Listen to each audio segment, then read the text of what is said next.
From the morning reading, spiders, diamonds, Qs, and IWM pull back, the start of a potential bull flag. Oil rallies day 4. Just one of 9 sectors moved higher on Tuesday. XLE, XLF, and XLP were the strongest sectors, while XLU was again the weakest sector. Oil futures rose 70 cents to close at 46.41. Breadth weakened compared to the prior session as decliners led 2042 to 903 on the New York Stock Exchange and 1787 to 810 on the Nasdaq. Bond traders are not feeling stock investors' sense of calm. While the VIX has collapsed to nearly its lowest level in several years, the spread on high-yield bonds remains much higher, relatively speaking. This is exceptionally unusual since the two indicators usually show high positive correlation. The only 2 other times it diverged to this degree, volatility on stocks spiked higher over the next several months. The S&P 500 has been stranded on an island. The gaps on Monday and Tuesday left an island formation on the S&P Exchange Traded Fund, the SPY. The other times SPY charged to a new 52-week high but was stranded on an island, its return over the next month was skewed to the downside. Tuesday's selling triggered a little bit of panic. On the ICE exchange, equity options traders bought only 75 speculative calls for every 100 protective puts, the fewest since September of 2015. Since 2006, there have only been 8 days where the ratio was this low. Stocks continue to fall after 5 of the 8 instances over the next couple of days, but the S&P was higher 8 days later 7 of 8 times. Fewer than 5% of utilities are trading above their 50-day average. That's the lowest number since July of 2015. Even so, more than 90% of them are trading above their 200-day averages. The only time fewer than 10% were trading above their 50-day, while more than 90% were trading above their 200-day, was on May 24th of 2013. Utilities sold off for another month before bottoming that time.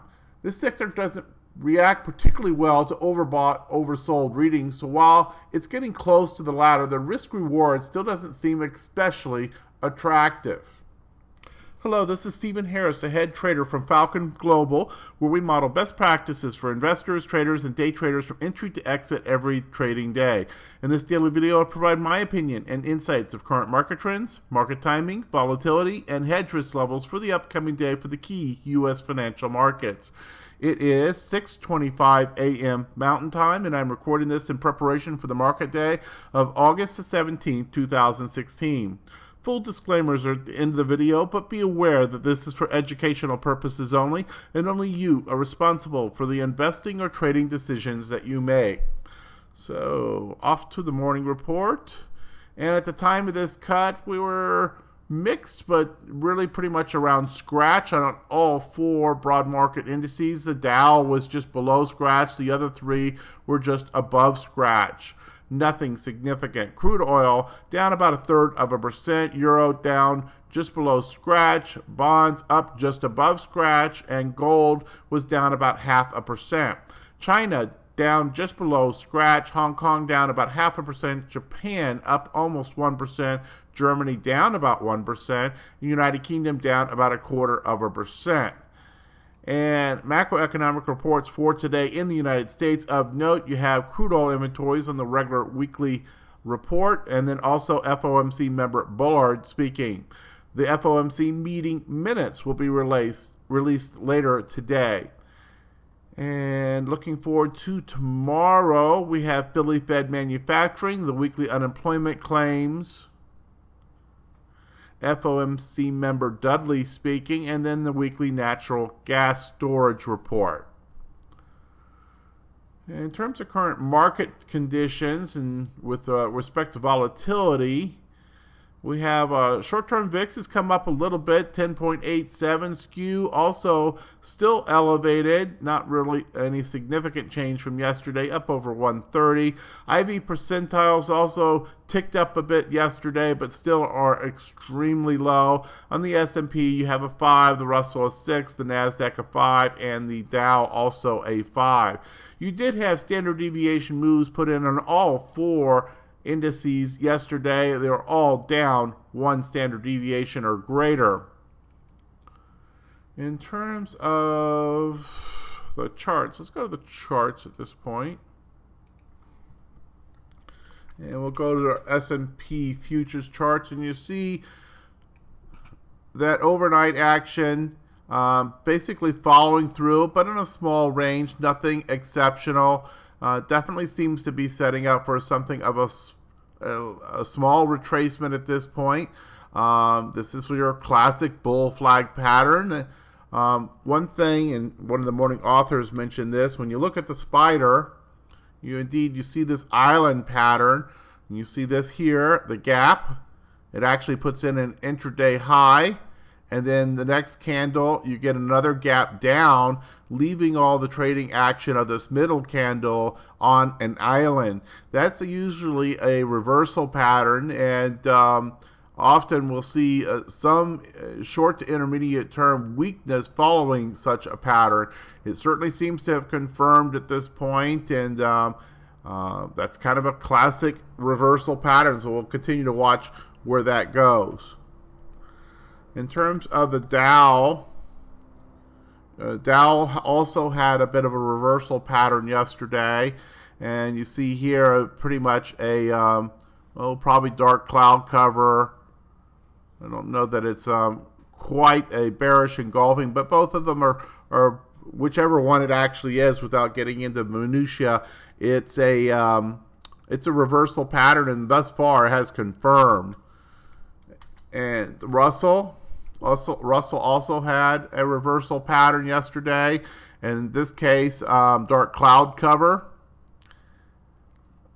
And then the NASDAQ also reversal, and would seem to probably be a bearish engulfing. So, well, no matter what kind of candle pattern you see on these key charts of the indices and the ETFs and so forth, they all seem to be setting up with some sort of reversal pattern combination.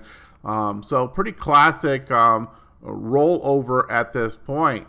So in terms of where this might go, well, the most obvious thing is that you'd have some sort of retracement, probably not as far as this 2143 area. You'd like to support the prior swing. This action here, I wouldn't really call that a swing. This is just kind of sideways consolidation throughout all this in recent trading days. We probably could draw some fib extensions, but that we would come down, you know, to the 2150 area and so forth, somewhere around there would not be a bit surprising, and then that we would bounce from there would just be a normal bullish continuation pattern. Now, if we start getting past that, we start going past 2150, and we start running down and testing this 2140 area, that would start to signal something perhaps a little deeper and a little bit more concerning, because if that breaks, then, you know, it could run back down just as fast as it ran up through this area. You remember we have the very important 2134 to about 2105 area, which was the prior area of resistance, should now be support. So given that this area here at 2141 is so close to the 2134, I would treat that as the area of support at this point. And, you know, perhaps we probe it just slightly, but I would be really surprised if it made it back down through that area to come back into the former channel. So that would be a very, very disastrous sign for the bulls, that this was just, you know, kind of a a whip action, and while it got up through it, it just went sideways, did a couple small incremental bull flags, and then it came back down, would be very disappointing for the bulls. So until that happens, our assumption, of course, is that this is just a bull flag, and it's a bull flag until proven otherwise, and that we would expect that bull flag to come into place, somewhere before this support area in the 2142 area. In terms of other markets, let's take a look at crude oil. Crude oil's been on an interesting move up here in recent trading sessions, and right now seems stalled, but it's likely to go through a couple flag patterns before we get up and break out above this cloud, and certainly before we break out to new all-time highs. So we're impressed that we've gone from 39 and change up to 46, almost 47 in a relatively short period of time, and yet at the same time we still have an awful lot of overhead resistance above us that is going to have to be chewed through. In terms of gold, gold continues to just have this really sloppy pattern, and we keep playing. I haven't removed this triangle line yet because we keep playing right on the line. So I'm going to assume that there is some respect for this area. And remember, it's always areas. It's not exactly to the tick. But it continues to play right in this area. But if we continue to go sideways on this, then this has broken from a triangle into a sideways, more of a rectangle or similar pattern would be probably what we would want to draw. Gold continues to taunt us with its bullishness over the long haul, and yet at the same time is very, very slow sometimes to progress into that next breakout with these long consolidation periods that we've been witnessing all year. Let's take a look at bonds. Bonds continues to be in a sideways pattern and really is quite neutral at this point in the cloud. Certainly not indicating anything is about to break down in equities in any kind of big way. You also have with the VIX, has been in the low end of its range, and actually if we looked at the last 3 years, we've been playing near the low end of the 3-year range. And most of the time, when you take a look at the VIX being that low, in the intermediate term, you do get a breakout of volatility, which means the indices are breaking down. So it doesn't mean that this has to happen tomorrow or today or next week even, but at some point this pattern is likely to expand, and we're doing this from a classic area of long-term support. Okay, that should be enough on the charts. Let's go ahead and go to the daily report. There's some changes here today. Intermediate term phase opinion still is market phase 3. Bull flag is the expected pattern. In our market timing signals, we did see some changes here though. IBD, the first mechanical signal, is still in confirmed uptrend. The GMI index has deteriorated on both of the indices, indicators, just a tick. The GMI index is a 5 out of 6, and the more sensitive GMI 2 is at a 7 out of 8. But still, you have to say a bullish buy signal since 7-1. We still have the mixed signals coming in from Stock Charts Decision Point Scoreboard. Short-term mixed signals, and then long-term also mixed signals, leading us to expect choppy price action until we get that stack to align in a better fashion. In terms of the position sizing opinions, no change from yesterday. Both are at 100%. Intermediate term market postures did erode a little bit on the strength of some of these scores, but still, these scores are very, very high.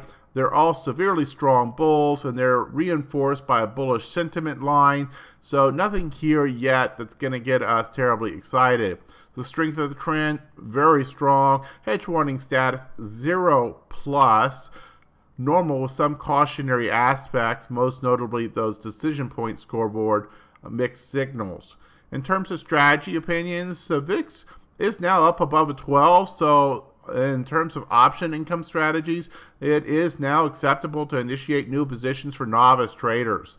Covered calls and put selling strategies, both of those are certainly acceptable to continue to initiate new positions for novice traders. I continue to guide in terms of opinion that we probably will have better put selling opportunities before us. So probably the thing to do is to develop a watch list and be patient for this bull flag pattern to set up, and then look for your opportunities to leg in to your own particular watch list. In terms of specific warnings, the volatility-based area continues to build, and this is what we go back to that change. And, so today we had one more new one. We had 2 for a while, then it went to 3, and now here we are at 4.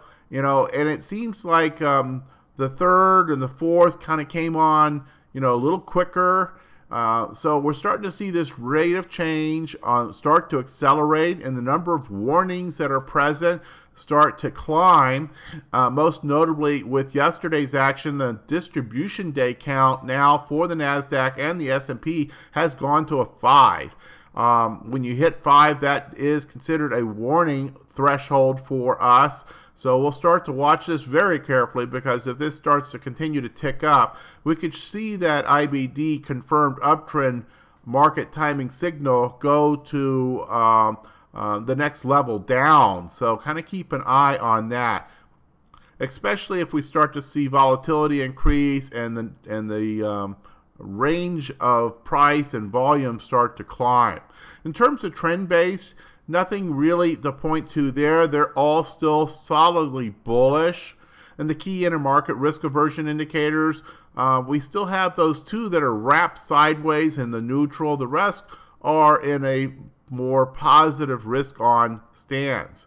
In terms of short-term indicators for sentiment, they eroded off a little bit of that action with yesterday's price action. So that one's kind of in a normal setting. But the intermediate term, we still have elevated sentiment. And indeed, the fear and greed index is still in the upper quartile, currently registering at 78 out of 100 max. In terms of sector specific, we continue to see the stubs, the more defensive areas, such as consumer staples, utilities, telecom, continue to be areas that are somewhat struggling. So while we seem to be pulling back in something of a bull flag at this point, we also see the defensive sectors are the ones that are not particularly strong. So kind of hard to believe we're going to have much fear with this pullback without these defensive sectors doing a better job. And indeed, you see yesterday almost everybody was down, only energy was up, and some of our defensive sectors were some of the worst performers. You see telecom, utilities down pretty significantly with yesterday's action. Okay, that should be enough for today. Let's go ahead and roll this thing up. I'll just scroll through this stuff. If you see something you'd like to study more, just hit the pause button.